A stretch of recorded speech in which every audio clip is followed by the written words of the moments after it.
Hello, this is going to be Bassoon assignment number 1. So, this assignment is about assembling and disassembling the bassoon. So step 1 that we talked about in class is to make sure that you have your case facing with the locks upwards. So these locks are going to open upwards. This lock is usually upside down on purpose. And most band directors will choose to have the writing be on the top. Not all cases will have writing on the top, but every middle school that I knew of when I was back home, the band director had all of our district-owned instruments were one side of the case. And that was very intentional. But anyways, so yeah, open up the case. And we're going to have, you probably want to have the kids take a picture of everything in here just as it goes so they know how to put it back in there.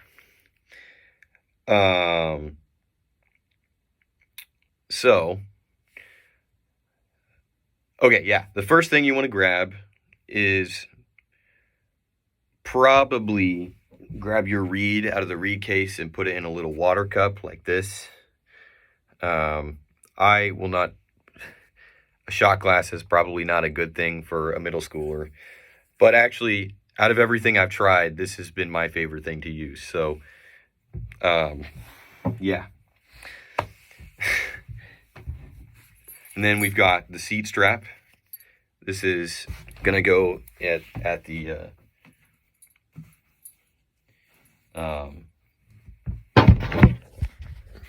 towards the front of the chair.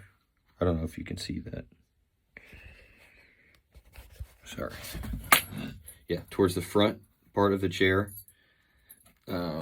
We said like front third-ish.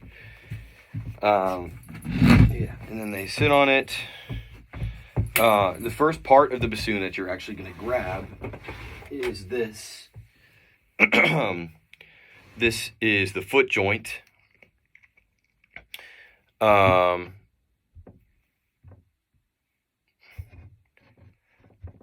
This right here is the YouTube cover. I'm not going to show the YouTube. You know what we had talked about is, the first day of class, you can show them that, but, you basically want to tell them never to mess with it. So yeah, this is either the double joint or the boot joint, the foot joint. What we called it, I believe, was the boot joint. Okay, and so that's going to go on the ground with the tone holes. These are the tone holes facing outwards away from the body. The next part that you grab is this. This is called the wing joint. And when you're using the wing joint, this part in here that's curved, you want that to go. I recognize that right now as I'm assembling this is not how they're going to be holding it, but this is just so I can show the camera. You want this curved part to line up kind of with the inside of this wooden circle. So you slip into this metal circle, just like there, and they should line up right there. You want to watch out for this rod right here. I honestly can't remember what it's called, but it's attached to the whisper key. So, yeah. And again, you want the tone holes facing outwards, but it'll be easy to know it's facing the right way because you're going to have 12, I'm exaggerating, but you're going to have tons of these thumb keys facing you. The next thing that you're going to grab is this long joint.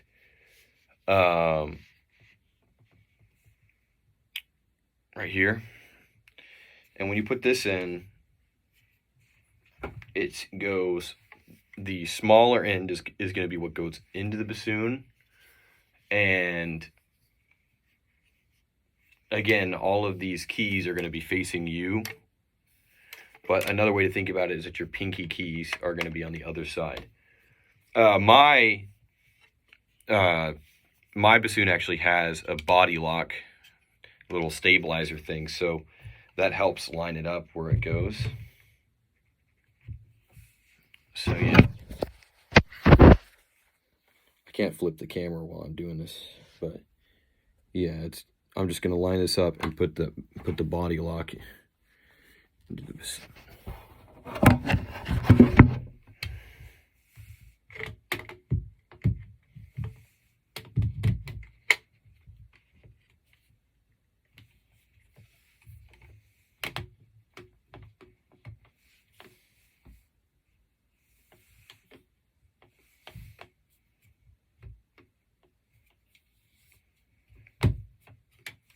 Using the body lock is not necessary, but mine is there, so I feel like, why not?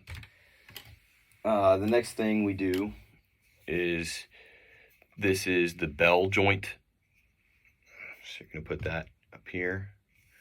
With this key facing you, you want to press it down when you put it on there, because it'll break or wear out these corks that are in here, or this felt. So you got to make sure you press that down. Okay. The next thing you do is putting the bocal in.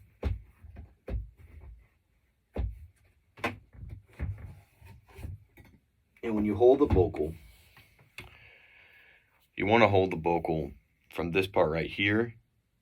And you should be very, very careful when explaining this to them. You do not want them to be...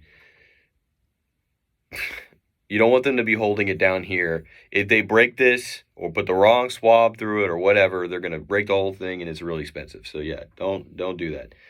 So when you put this in here, grab it like this, and it goes into the top of the wing joint, and you're just going to kind of wiggle it down in there.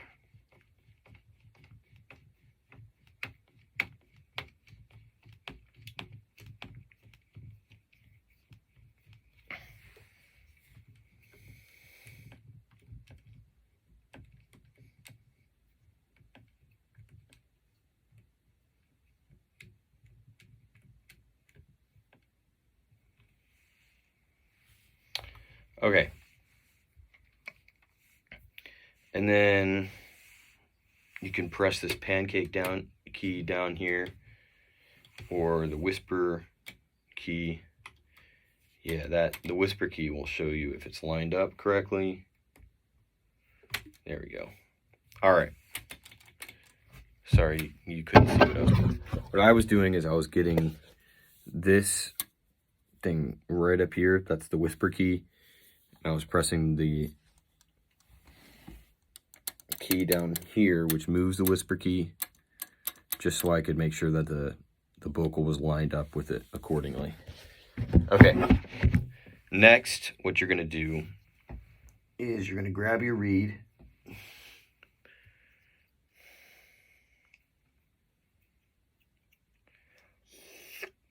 And you're going to put that on here. You're going to slip it onto the bocal.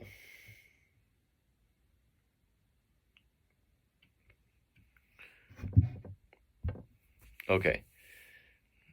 Okay. Bonus joints. Okay. I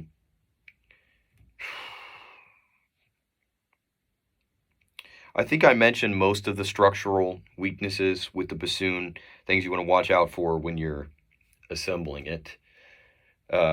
Obviously, we'll just go back from the top. So this key up here, you want to be careful that when you're assembling the bell, you're pressing this down so that it doesn't break off the felts or the cork that's on there. You want to be mindful of the whisper key when you're, well, the little, this part of it that's down here with the red knob on it. You want to be careful about lining that up when you're putting the wing joint in. The wing joint in needs to be assembled with that inner circle where it needs to go. Otherwise, you're going to have a really hard time putting the long joint in. And the boot joint, if they take off that YouTube key cover and they drop it, their bassoon is totaled. And they're not going to have a bassoon for a long time. And yeah, So there's that. Okay, now the final part of this is actually putting it on the bootstrap. So you always want to grab it from the bottom of the bassoon right here. You're going to hold it just kind of up against your body.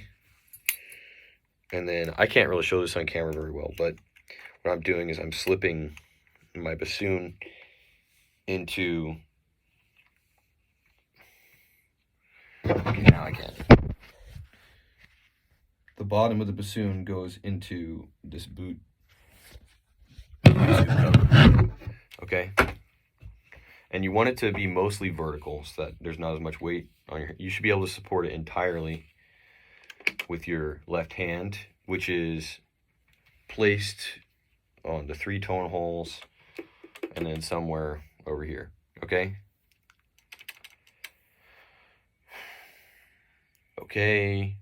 Now, where to store the reed? You can put it in an Altoids tin with some cotton in there, but really what you want them to get is a good reed case. I don't have one, so I can't show you that. Yeah. How to soak it? You want them to probably have a little prescription medicine thing. That's the best thing that I've seen, but you know, my little shot glasses, I actually kind of prefer it over that. Demonstrate blowing on it. Okay.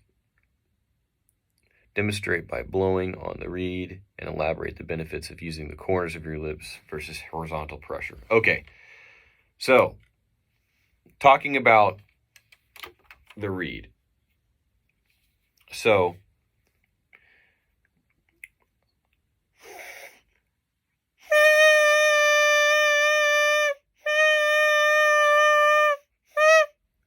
using firm corners gives you the ability to focus your air.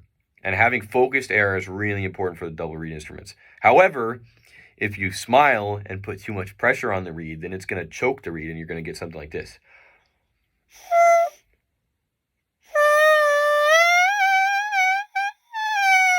It's going to lose vibration, okay? So that's not very good. Why crowning on a reed is pointless? I can't answer that because I have no idea what that means, but I'm sure we'll learn in class, so I'm not going to worry about it too much.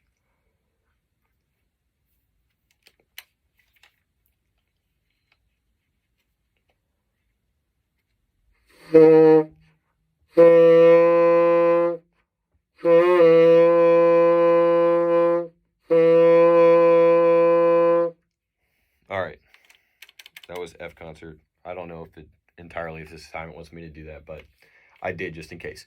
Okay, now we're going to talk through disassemblies, which should go a lot faster. So first thing I'm going to do is take off the reed.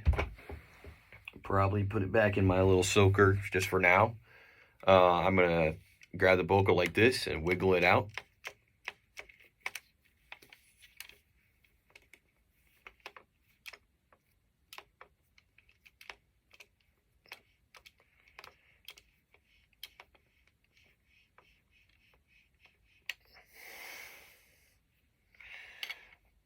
Okay. I'm going to actually, I probably should have done this first, taking it out of the seat strap. Yeah. Okay. Now I'm going to put this bocal back in my case.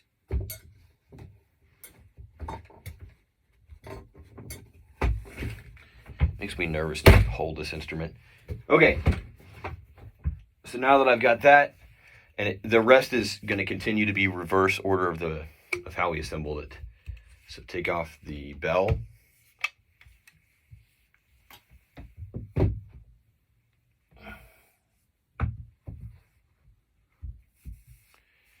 that in the case. I don't think that's the right place. Take off the body lock. The next joint that we grab is the long joint. There we go. The next thing that I'm going to grab is this wing joint.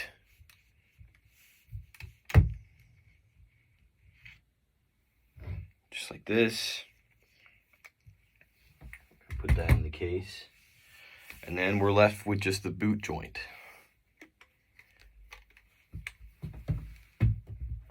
Okay. I think this goes like that. Okay, there we go.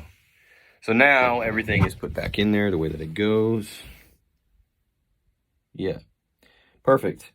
The only thing that's left to put in there is the reed. Oh, and the boot and the seat strap, which I just roll up and I put it in the case. So that is everything for this assignment, aside from your reed case, which I don't have one, so at least not one to show you. So I just have to take my word for it. But an Altoids 10 works just fine for our class. But for a beginner, you probably want to have them use their reed case.